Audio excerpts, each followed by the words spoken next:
uma coisa que as pessoas não se dão conta.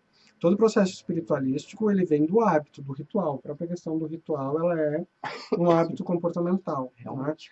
Dentro do processo mediúnico, por exemplo, a gente precisa estabelecer um hábito para que as pessoas tenham contatos, estabeleçam uma forma de trabalho de acordo com o hábito. Tem que ter uma forma de A trabalho, rotina. uma rotina disciplinada, de Exato. tal dia, tal horário, eu vou fazer de tal forma. E daí, só que assim, ó, isso é difícil de fazer, né? Não é da noite para o dia que isso vai acontecer. Vai levar de 21 dias a 65 dias para conseguir construir um novo hábito. Só que a pessoa faz na primeira semana, encaixando na agenda forçado. Na segunda semana, forçado de novo. Até aí só foram 14 dias. Na terceira semana, ela desiste. É, realmente. Falta persistência. E daí ela não vai conseguir estabelecer um hábito na vida dela para que aquela coisa aconteça, seja fazer caridade, ou seja uma promoção na empresa onde ela trabalha, ou seja mudar a rotina das pessoas, né? A gente precisa persistir. E o sentido da resiliência, por exemplo, né, que é um termo que está na moda em todas as capacitações, questões de RH e tudo mais, fala justamente disso, né? Da capacidade de tu levar uma porrada, né? De um solavanco e voltar para o teu estado original e seguir adiante, né? E seguir em frente. Então, a gente precisa se adaptar a isso também, né? Poder Sim. construir uma rotina resiliente. E saber que, às vezes, é cômodo, né? Ficar no mesmo lugar, reclamando das Sim, mesmas coisas. sim. Uma das coisas que a gente sempre fala, tem uma palestra que a gente trabalha, que fala sobre como construir uma vida feliz, né? Como é que a gente faz para esse processo. Existe uma linha muito tênue, né? Que vai separar cada um dos nossos estados emocionais. Então, a gente tem o conforto, né? Que é o nosso estado relaxado, tranquilo, favorável, que é como se fosse Pega o eletrocardiograma, e o eletrocardiograma vai estar parado, como se a pessoa estivesse morta, né? Está na linha do conforto, na linha da inércia. Quando a pessoa está nessa linha da inércia, na linha do conforto, o cérebro começa a entender, opa, estou economizando energia, né? Não estou precisando mais produzir. E ele começa a ficar cada vez mais dentro desse espaço, porque ele não quer gastar energia, né? É muito dispendioso fazer um pensamento novo, uma atividade nova. Sim. Só que a ciência, através da neurociência e através também da psicologia positivista, já entendeu que a gente só consegue ser feliz, entender que a gente tem uma vida feliz, quando a gente tem picos de felicidade. O que significa isso? Eu saio daquela vida e começo a ter uma vida. Perfeito. Né? E a gente começa a ter momentos onde a gente vai ter experiências fortes, né? Bem vívidas, né? E momentos onde a gente vai ter Para sair da conforto. zona de conforto, a gente tem que se deparar com situações que vão nos trazer entusiasmo, né? Diversão, situações novas, Exato. situações que provoquem o tesão, né? De fazer algo É, realmente. a gente tem muito preconceito com essa palavra, né? Tesão, né? A gente sempre É, acha que é alguma coisa sexual, mas na realidade não.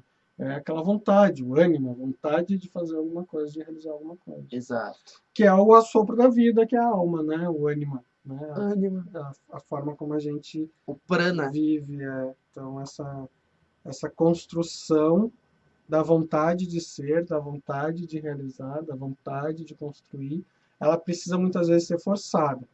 Tem uma psicóloga americana que trabalha com teoria de comportamento e ela trabalha com essa questão da leitura corporal. uhum, Ela fez uma pesquisa trabalhando com macacos e com leões e eles começaram a entender que a partir do momento que tu retirava o macho alfa desses grupos, em uma semana já se estabelecia um novo macho alfa.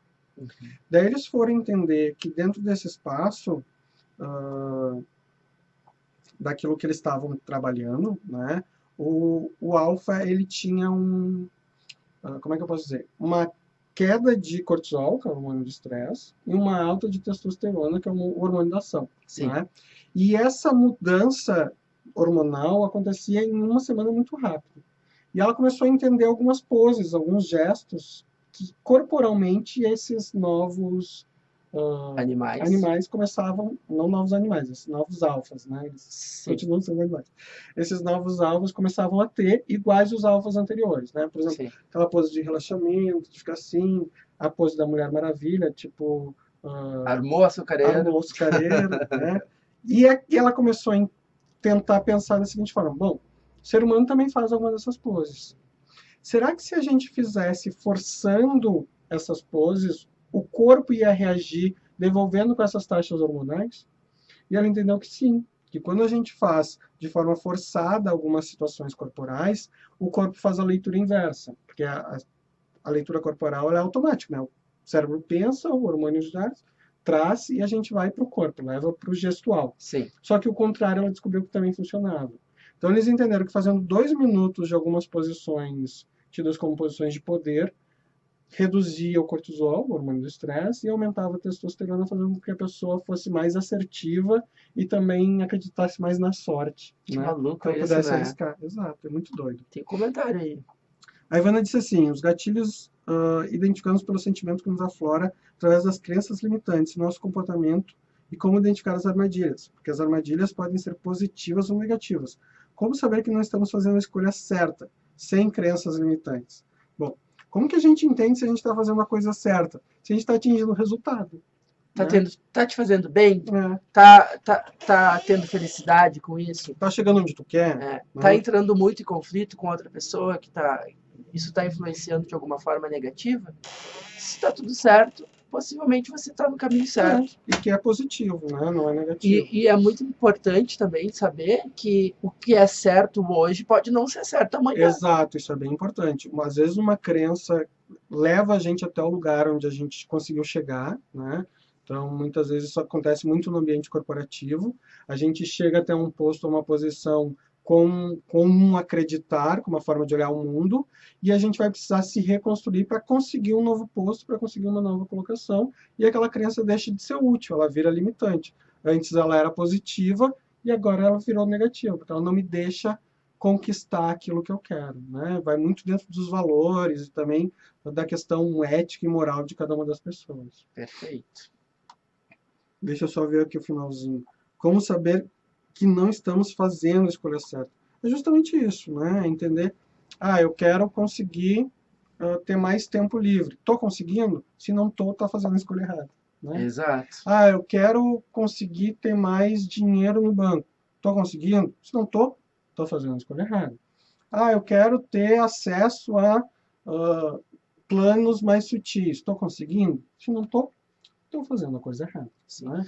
Normalmente, quando envolve emoção, né, é uma coisa muito difícil da gente se desencilhar, da gente ir adiante.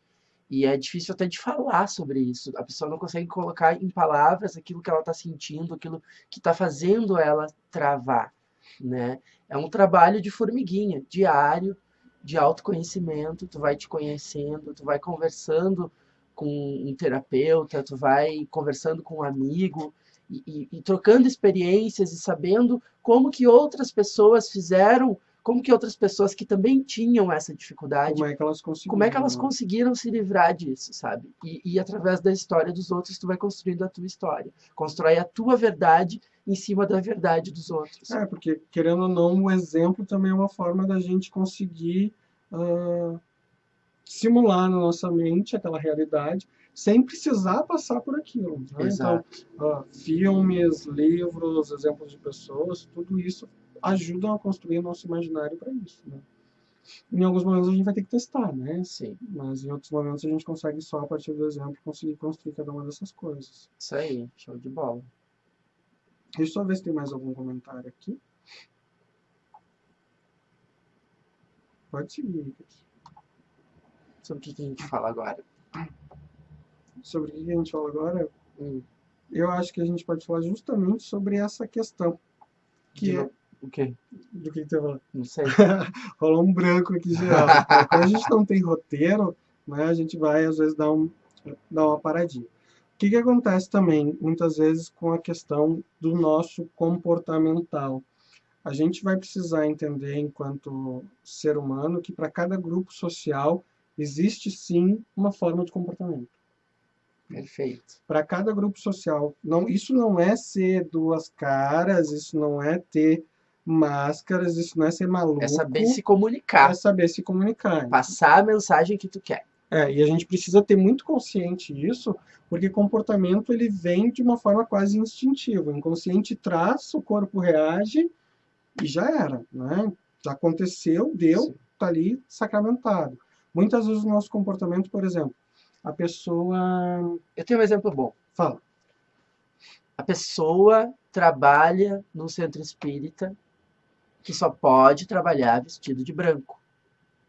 Mas ela, na sua crença, ela pode estar tanto vestido de branco, quanto vestido de preto, quanto vestido de amarelo. O trabalho vai acontecer do mesmo jeito. Mas, se ela